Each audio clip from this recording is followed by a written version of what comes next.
Hospital में एक बच्चा पैदा होता है जिसे देखकर लोग भागने लगते हैं। सारी नर्सें भी चिल्लाते हुए वार्ड से बाहर भाग जाती हैं। उस बच्चे को छूने का साहस किसी में भी नहीं होता है। बच्चे का शरीर 2 भागों में बटा होता है, एक भाग लड़की का और एक भाग लड़के का। नर्सों के भाग जाने के बाद दोनों भाग आपस में जुड़ जाते हैं और जुड़ते ही बच्चा बहुत जोर जोर से रोने लगता है, जिसकी आवाज सुनकर लोग डर जाते हैं। लेकिन उसकी माँ उसकी आवाज सुनकर जग जाती है और उस बच्चे को दूध पिलाने लगती है। माँ का दूध पीते ही बच्चा चुप हो जाता है। उसकी माँ उस बच्चे को गोद में लेकर बाहर निकलती है और लोग उस बच्चे को देखकर डरने लगते हैं। और जब वो अपने घर जाती है तो पूरा परिवार उसे देखकर डर जाता है। उसके परिवार और गांव के लोग मिलकर उसे गांव और शहर से दूर भगा देते हैं। वो जंगल में जाकर एक छोटी सी कुटिया बनाती है और अपने बच्चे का पालन पोषण करने लगती है। वो सुनसान जंगल में अकेली रहती है, फल तोड़कर खाती है और झरने का पानी पीती है। धीरे धीरे बच्चा बड़ा हो जाता है और जंगली जानवरों के साथ खेलने लगता है। दूर दूर तक उसे कहीं भी इंसान नहीं नजर आते। और एक दिन रात को अचानक एक राक्षसी आती है। उसके साथ एक राक्षस भी होता है। दोनों आपस में बात करते हैं। देखो, कहीं आसपास मानव के मांस की सुगंध आ रही है। चलो पता करते हैं और उन मानवों को खाते हैं। इस तरह पता लगाते लगाते उन्हें एक झोपड़ी दिख जाती है और झोपड़ी के पास जाकर दोनों डरावनी हंसी हंसते हैं।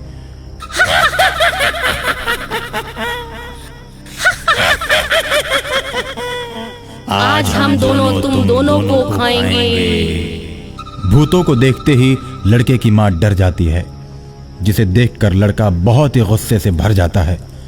आधा भाग स्त्री और आधा भाग पुरुष होने के कारण उसकी मां ने उसका नाम चमत्कारेश्वर रखा था। चमत्कारेश्वर अपनी मां को जब डरा हुआ देखता है तो भूतों पर क्रोधित हो जाता है और उनसे कहता है, तुम दोनों ने हमारी मां को डराया है, मैं तुम लोगों को जीवित नहीं छोड़ूंगा। इतना कहकर जंगली चमत्कारेश्वर प्रेत और प्रेतनी के साथ लड़ने लगता है। उसकी मां फटी आंखों से देखने लगती है। चमत्कारेश्वर को लड़ते देख उसके मित्र जंगली जानवर शेर और हाथी भी उसकी मदद के लिए पहुंच जाते हैं और दोनों राक्षसों को खूब मारते हैं। दोनों राक्षस चिल्लाते हुए भागते हैं, लेकिन हाथी उन्हें अपने पैरों के नीचे दबा देता है। मैं तुम दोनों को छोड़ रहा हूं, अब इधर भूल कर भी मत आना, नहीं तो मारे जाओगे। चमत्कारेश्वर का इशारा पाते ही दोनों के ऊपर से हाथी अपना पैर हटा देता है और उसके बाद वो दोनों भाग जाते हैं। चमत्कारेश्वर की बहादुरी देखकर उसकी मां मन ही मन बहुत खुश होती है और उसे सीने से लगा लेती है। चमत्कारेश्वर अपने परिवार के बारे में मां से पूछता है तो मां बीते दिनों की सारी घटनाएं उसे बताती है, जिसे सुनकर चमत्कारेश्वर बहुत दुखी होता है और एक दिन अपनी मां से कहता है, मां, मुझे भी अपना गांव दिखाओ। बेटा, गांव वाले हम लोगों को गांव में नहीं रहने देंगे और वो लोग हमें वहां से भगा देंगे। मां, चाहे जो हो, मैं एक दिन अपने गांव को देखना चाहता हूं। बेटे की जिद के आगे मां झुक जाती है और दोनों चलते चलते रात में अपने घर पहुंचते हैं। चमत्कारेश्वर दरवाजा तोड़कर अपने घर में प्रवेश करता है। सुबह होते ही घर वालों के पैर छूने लगता है तो उसके घर वाले डर जाते हैं। मारो, भगाओ भगाओ, इन लोगों को मारो की आवाज गूंजने लगती है।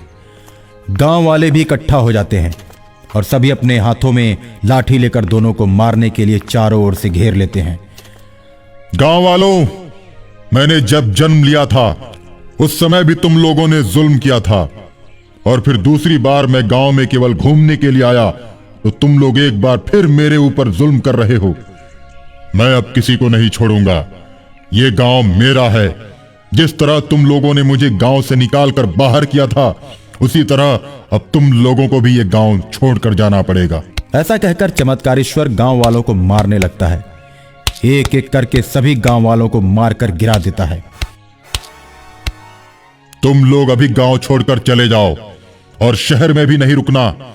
जिस तरह मैं जंगल में रहता था, अब उसी तरह तुम लोगों को भी जंगल में ही जाकर रहना पड़ेगा।